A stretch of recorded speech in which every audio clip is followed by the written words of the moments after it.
Hello and welcome to Freedom Watch, your daily dose of raw liberty, streaming online at foxnews.com.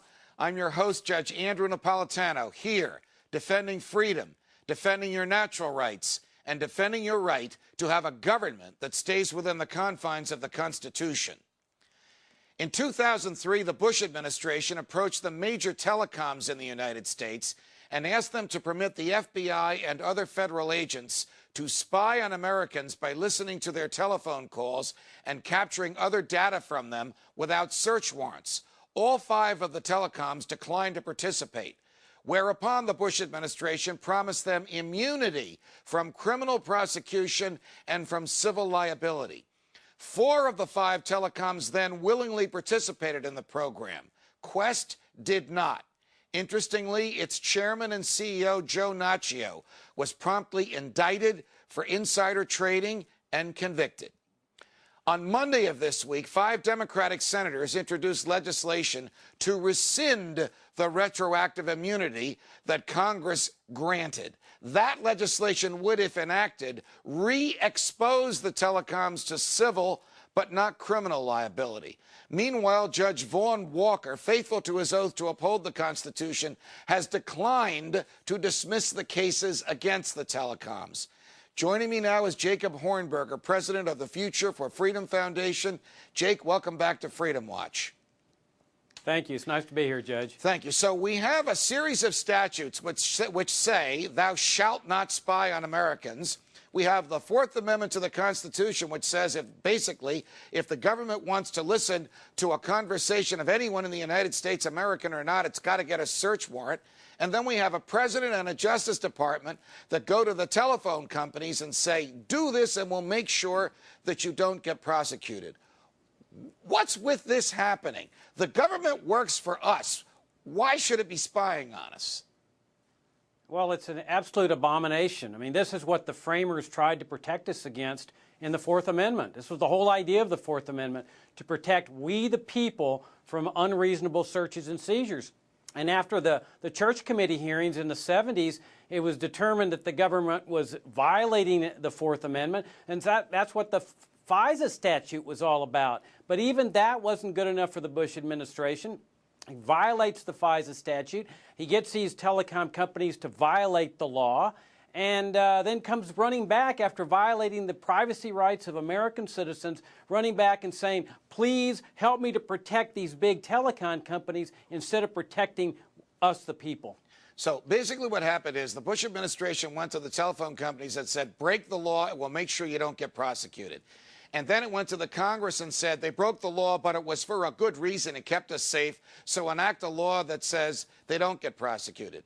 People whose phone calls were spied upon and whose keystrokes on their computers were captured as a result of this sued the telecoms, and the case was assigned to this one judge in San Francisco. So the Congress came along and enacted a statute and said to the judge, throw the case out. You don't have the right to hear it, because we're giving them immunity. Question. We have the separation of powers in this country. The judiciary does its job, the president does its, the Congress his, the president does, the Congress does its job.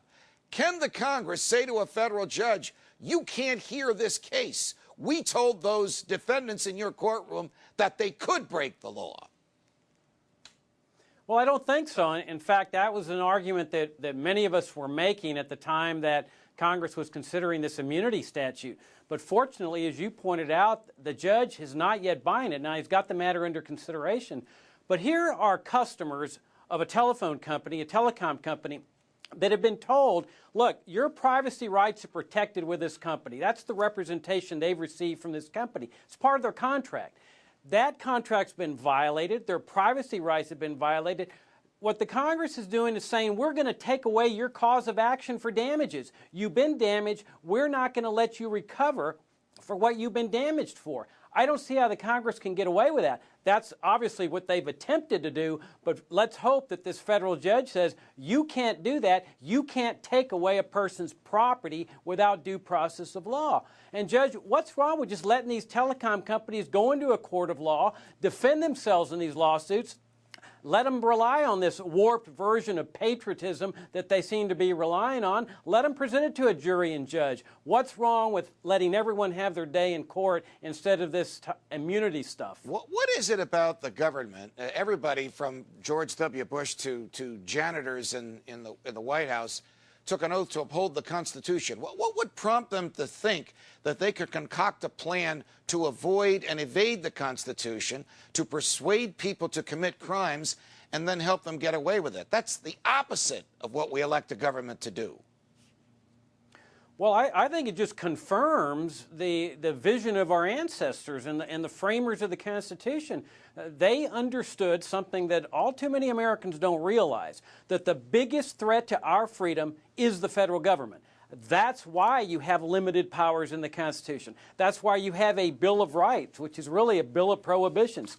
It's all implicitly and explicitly recognizing the federal government, the president, the Congress, is going to do everything it can to take away free speech, to take away our rights, privacy, and so forth. It's up to the judiciary, as well as those of us in the private sector, to make sure they don't get away with this. And that's what we're doing now. And it's great to see some of these Democratic congressmen now raising this idea of repealing this immunity grant and going right back to court and letting everybody have their day in court. I think it's wonderful that they're raising this thing again. We'll see where this goes. Jake Hornberger, thanks for joining us.